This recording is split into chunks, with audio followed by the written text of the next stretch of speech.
শুধু ইয়েটা দেখেন, আমরা মুখটা একটু দেখেন। হ্যাঁ, যদি কেউ ওনাকে দেখে থাকেন বা চিনে থাকেন দয়া করে শেয়ার করবেন, উনি ওনার পরিবারের কাছে যাতে ফিরে যেতে পারে। তো যারা দেখছেন সবাইকে আসসালামু আলাইকুম। ভিতরে যে একজন রোগী আছে, আমরা কাছ থেকে দেখাচ্ছি না, আমাদের ফেসবুক ইউটিউব লাইনের কিছু গাইডলাইনের কারণে। এই মুহূর্তে তিনি এসেছেন খাগড়াছড়ি থেকে বিহারিশ হাসপাতালে। আরও একজন বিহারিশ বাবার সংখ্যা বাড়লো আমাদের এই বিহারিশ হাসপাতালে। তো আপনারা যারা দেখছেন আপনারা জেনে আনন্দিত হবেন যে আমরা গত 3 বছর যাবৎ বেসরকারিভাবে বিহারিশ হাসপাতাল পরিচালনা করে আসছি। এখনও পর্যন্ত সরকারি কোনো গুরুত্বপূর্ণ সহযোগিতা বা সরকারি যে সাপোর্ট সেগুলো ছাড়াই, এবং আমাদের প্রতিপাদ্য হচ্ছে যে বাংলাদেশে একটি বিহারিশ মেডিকেল কলেজ তৈরি হোক, তাহলে এই ধরনের বৃদ্ধাশ্রম বা বিহারিশ হাসপাতালের কোনো প্রয়োজন থাকবে না। তো ইনশাল্লাহ আমরা চেষ্টা চালিয়ে যাচ্ছি এবং কোনো অর্থ সহযোগিতা ছাড়াই আমরা জনগণকে আহ্বান করছি, আপনারা আসুন, দেখুন এবং বিহারিশ হাসপাতালের পাশে থাকুন এবং আমাদের যে প্রোডাক্ট পল্লী বাংলা ফুড প্রোডাক্টসের পণ্য ব্যবহার করুন। তাহলে আমরা হয়তো বা এই সমস্ত বিহারিশ মা বাবাকে আরও কিছুদিন দুনিয়ায় বাঁচিয়ে রাখতে পারবো। তো আমাদের এখানে এই ভিডিওর অন্যতম উদ্দেশ্য হচ্ছে কোনো প্রচার নয়। হাসপাতাল বা রাস্তা থেকে ড্রেন ডাস্টবিন থেকে কোথাও থেকে রুগী আসলে সরকারি নিয়ম অনুযায়ী ঢাকার একটি বৃদ্ধাশ্রমের ঝামেলার কারণে সরকার কিছু নিয়ম তৈরি করে দিয়েছে। সেই নিয়মের পরিপ্রেক্ষিতে থানা থেকে যে নির্দেশনা দেওয়া আছে, রুগী কে নিয়ে আসছে, কারা নিয়ে আসছে, কীভাবে পাইছেন, এটার একটা ভিডিও রাখতে বিদায় আমরা এটা রাখি। আর এটার সবচেয়ে বড় সুফলতা হচ্ছে এই ভিডিওটা আপনার শেয়ার করার কারণে তার যদি কোনো স্বজন থাকে তারা তাকে অনেক বছর পর হলেও আবারও খুঁজে পেতে সহায়তা করে। তো এটা হচ্ছে অনন্য এক কারণ। ওই মানুষটা কত বছর আগে হারিয়ে গেছে সেটা হয়তো বা আমরা অনেকেই জানি না, তাই এই ভিডিও আপনি শেয়ার করলে হয়তো অনেক বছর পর তার স্বজনরা এই মৃত্যু পথযাত্রী মতো তারা ফিরে পায়। তো আমার সাথে প্রথমে আছে যারা নিয়ে আসছে, ভাইয়ের নাম কি? আমার নাম আলাউদ্দিন আলী। আলাউদ্দিন ভাই, এটা কোথায় পাইছেন, কীভাবে পাইছেন? বলছি যে একটা বাজার পরিচালনা কমিটির সাধারণ সম্পাদক, দীর্ঘদিন প্রায় 7 বছরের মতো ও আমাদের বাজারে মানে কোথা থেকে আসছে আমরা কেউ জানি না। তো প্রায় বাজারে ও আমাদেরকে কিন্তু বাজারে যথেষ্ট পরিমাণে হেল্প করতো। আমাদের বাজারে দেখা গেলো যদি কিছু ময়লা যদি রাস্তায় থাকে দেখা গেলো যে নিজে পরিষ্কার করে ফেলে দিত। এবং দেখা গেলো বিভিন্ন দোকানের সামনে যে ড্রামগুলো রাখতো ময়লার, সেগুলো ও সকালবেলা নিজের উদ্যোগে পরিষ্কার করে আবার সেই ড্রামটা আবার দোকানের সামনে রাখতো। তো দীর্ঘদিন এভাবে আমাদের বাজারে ছিল। এখন বাজারের সকল ব্যবসা ওকে কিন্তু খুব আন্তরিকতার সহিত এবং ভালোভাবে রিসিভ করতো। তো গত প্রায় এক সপ্তাহ যাবৎ আমরা দেখতে পাচ্ছি যে ও আসলে প্রচণ্ড পরিমাণ অসুস্থ, ওর পায়ে একটা ইনফেকশন এবং হচ্ছে যে পায়খানার রাস্তাও একটা ইনফেকশন দেখা গিয়েছে আর কি। তো আমরা এখানে স্থানীয় ডাক্তারদের দ্বারা প্রাথমিক চিকিৎসা যেটা আমরা করানোর করিয়েছি, কিন্তু ওর কোনো ইমপ্রুভ হচ্ছে না। সেক্ষেত্রে পরে আমরা বিভিন্ন মাধ্যমে আপনাদের হাসপাতালটা, কারণ ওর নেওয়ার মতো জায়গা তো আর নাই। হ্যাঁ, এবং ওকে সরকারি মেডিকেলের চিকিৎসা দেওয়ার মতো অবস্থা, সেবা যত্ন করার মতো সরকারি মেডিকেলের চিকিৎসা করতে হলে ওর সাথে একজন লোক লাগবে, কেউ নাই। হ্যাঁ, তো আমরা পরবর্তীতে আপনাদের এই বিহারিশ হাসপাতালে খবর পেয়েছি। পাওয়ার পরে আমরা আসলে কী কী ডকুমেন্টস লাগে সেগুলো আমরা আপনাদের কাছ থেকে জানার পর আমরা সেই ডকুমেন্টস নিয়ে আমরা আজকে আপনাদের এটাতে এখানে দিতে পেরে মানুষটার শেষ জীবনটা এখানে কাটবে, থাকা, খাওয়া, চিকিৎসা সব কিছু মিলে আপনার কাছে কেমন মনে হচ্ছে? আমি আপনাদের প্রতিষ্ঠানে আসলে অনেক শুনছি। আচ্ছা, আসলে ব্যক্তিগতভাবে আপনার সাথে দেখা হওয়ার আমার প্রবল ইচ্ছা ছিল। আসলে আমরা সৌভাগ্যবন্ধে আজকে এসে আপনাকে আমরা পেয়েছি।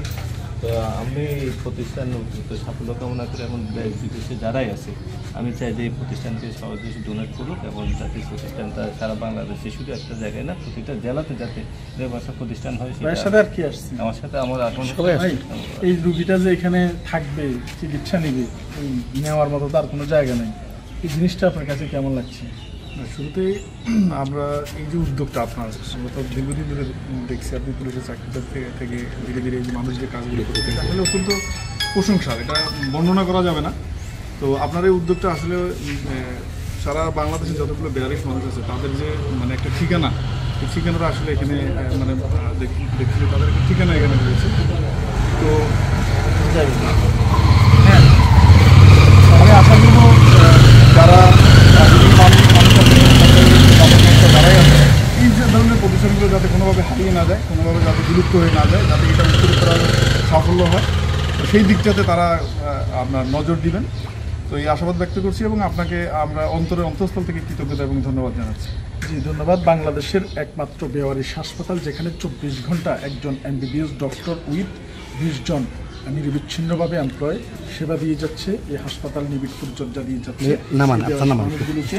আমি কাছ থেকে নামানোর আগে একটু শুধু মুখটা দেখা, অন্য শরীরের অন্যাংশ যে সমস্ত কত পছন্দ হয়েছে ওইগুলো দেখেন না, শুধু ইয়েটা দেখেন না, মুখটা একটু দেখা। হ্যাঁ, যদি কেউ ওনাকে দেখে থাকেন বা চিনে থাকেন দয়া করে শেয়ার করবেন উনি ওনার পরিবারের কাছে, যাতে ফিরে যেতে পারে।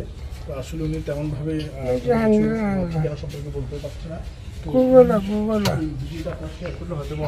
ভিডিওটা দেখে বাংলাদেশের বিভিন্ন অঞ্চলে ওনার চেহারা দেখে যদি কেউ ওনাকে চিনতে পারে হয়তো ওনার পাশে এগিয়ে আসবে এবং এই মানুষটি তার পরিবার ফিরে পেলেও পেতে পারে। তো আমরা আশাবাদী অতীতে অনেক এরকম আমরা ফিরে দিতে সক্ষম হয়েছি এবং আপনারা দয়া করে এই মানুষটির এই ভিডিওটি শেয়ার করে তার পরিবার পরিজন পর্যন্ত পৌঁছে দেওয়ার অনুরোধ রইল। শরীরের বিভিন্ন অংশে ক্ষত এবং পছন্দ হয়েছে এবং তার জীবিত নেই কোনো মানুষ নেওয়ার মতো কোনো জায়গা, তাই যার কেউ নেই তার আল্লাহ আছে, হয়তো আল্লাহ তার জন্য এখানে ব্যবস্থা করে রেখেছে। এখন তাকে নামাও তোমরা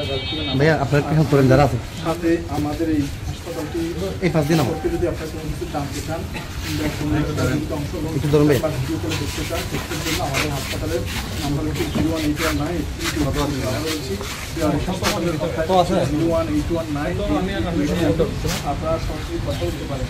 আর আমাদের সাপোর্টার হিসেবে কোন জায়গায়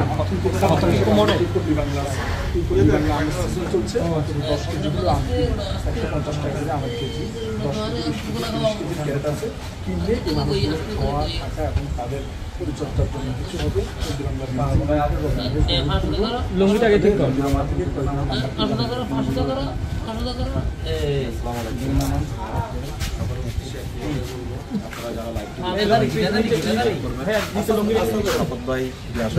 কাজটা করে সেটা সকলের সামনে তুলে ধরার জন্য আমি আহ্বান করব। আপনারা যারা এই যে বৃদ্ধ বাবাকে বাবাকে আমাদের এখানে নিয়ে এসেছে, এরকম 35 জন মা বাবা ভাই বোন এখানে পড়ে আছে, থাকা শেষ আশ্রয়স্থলে চিকিৎসা পুনর্বাসন কেন্দ্রে এটা 5তলা ভবন। ভবনটি পরিচালনার জন্য 5 লক্ষ টাকার উপরে এটাকে ব্যাকআপ দেওয়ার জন্য আমরা পল্লী বাংলা ফুড প্রোডাক্টসের একটি পণ্য মার্কেটে দিয়েছি। তারপরা যারা এখনো পল্লী বাংলা ফুড প্রোডাক্টস করেনি করার জন্য আমাদের একটু ঘুরে দেন, এটা ঘুরে তো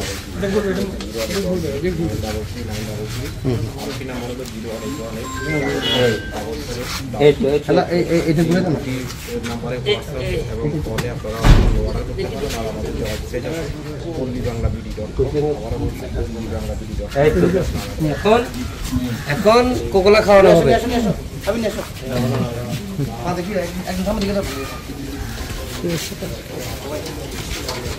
আচ্ছা আপনারা অন্তত 5 গ্রাম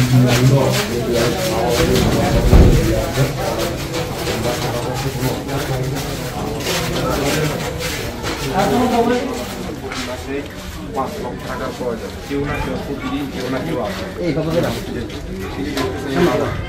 শেষ বয়সে এসে থাকার মতো কোনো জায়গা নেই। এটা আসলে আমাদের জন্য খুবই দুঃখজনক বিষয়, কারণ সরকারি বাবাও নাই। যদি প্রতিষ্ঠানটা যদি না দিত তাহলে এই লোকটা কোথায় থাকতো? এই লোকটা রাস্তায় পড়ে থাকতো, পোকা খাইতো, কামড় খাইতো। ওনারা কিন্তু আসলে খাগড়াছড়ি থেকে নিয়ে এসেছে, এটা একটা জেলা, ওখান থেকে নিয়ে এসেছে, ওখানে রাখার মতো কোনো জায়গা নেই। তো ভাইয়ার উদ্দেশ্য হলো এটাই যে বেয়ারিশ মানুষরা যাতে ভালো থাকে, যাতে 2 মুঠো ভাত তাদের অন্য মুখে উঠে, এরা কিন্তু কারো কাছে হাত পাততে পারে না, কারো কাছে চাইতে পারে না।